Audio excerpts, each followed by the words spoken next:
असफल वो नहीं जिसने लक्ष्य को प्राप्त नहीं किया, बल्कि असफल तो वो है जिसने कभी लक्ष्य बनाया ही नहीं। नमस्कार दोस्तों, मैं अनिल कुमार झा, मोटिवेशनल स्पीकर और बिजनेस कंसल्टेंट आपका स्वागत करता हूं। इस वीडियो में हम बात करेंगे कि आप जो भी लक्ष्य बनाएंगे उसका क्राइटेरिया क्या होना चाहिए। सबसे इंपॉर्टेंट पॉइंट होता है, हम कोई भी लक्ष्य बनाते हैं उसके पीछे कौन से क्राइटेरिया होते हैं, कौन कौन सी बातें ध्यान रखनी होती है जिससे हम लक्ष्य बना सकते हैं। तो सबसे पहला क्राइटेरिया है लक्ष्य बनाने के लिए, आपका लक्ष्य जो भी हो वो एक तो कैलकुलेटेड होना चाहिए और अचीवेबल होना चाहिए। कैलकुलेटेड का मतलब क्या है, अचीवेबल का मतलब क्या है। अचीवेबल का मतलब सबसे पहले ये होता है कि आप जो भी लक्ष्य बनाएंगे उसको अचीव किया जा सकता है। ऐसा नहीं होना चाहिए जिसको अचीव नहीं किया जा सकता है, जिसको प्राप्त नहीं किया जा सकता है। तो लक्ष्य आपका ऐसा होना चाहिए जिसको अचीव किया जा सकता है, जो कि प्राप्त किया जा सकता है।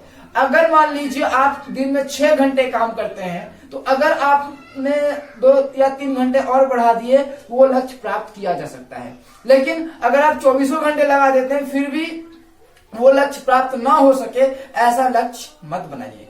क्योंकि अगर आपने ऐसा लक्ष्य बनाया और आपसे प्राप्त नहीं हुआ तो होगा क्या कि आप डिमोटिवेट हो जाएंगे, और अगर एक बार आप डिमोटिवेट हो जाएंगे तो नया लक्ष्य बनाने की प्रेरणा आपको नहीं मिल पाएगी। इसीलिए लक्ष्य वो बनाए जो कि अचीवेबल हो, जिसको प्राप्त किया जा सकता है। पहला पॉइंट। दूसरा पॉइंट, आप जो भी लक्ष्य बनाते हैं उसके पीछे कारण लिखिए।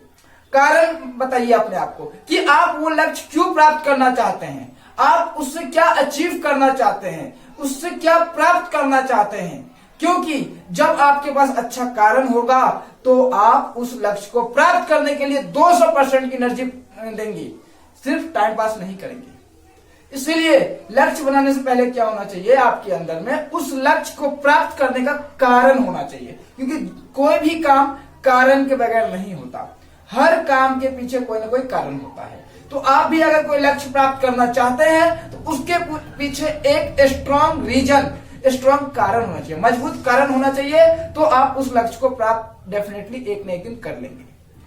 लास्ट पॉइंट, तीसरा पॉइंट, जो भी आप लक्ष्य बनाते हैं उसको एक समय सीमा में बांध दीजिए।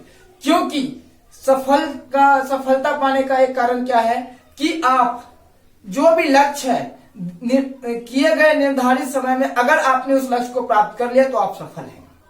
इसीलिए जो भी आप लक्ष्य बनाते हैं उसके पीछे आपका एक समय निर्धारित होना चाहिए कि आप उस लक्ष्य को कब तक प्राप्त करना चाहते हैं। क्योंकि जब आपका समय होगा, निर्धारित होगा, तो आप उस लक्ष्य को पाने के लिए आपके पास लिमिटेड टाइम है, सीमित समय है, तो आप उसको सीरियस लेंगे और उसको सही ढंग से आप काम करेंगे। तो डेफिनेटली आपको उस समय तक या थोड़ा सा ऊपर नीचे हो सकता है, आप उस लक्ष्य को प्राप्त कर पाएंगे।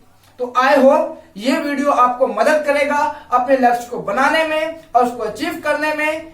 मिलेंगे नेक्स्ट वीडियो के लिए, जब तक के लिए धन्यवाद आपका।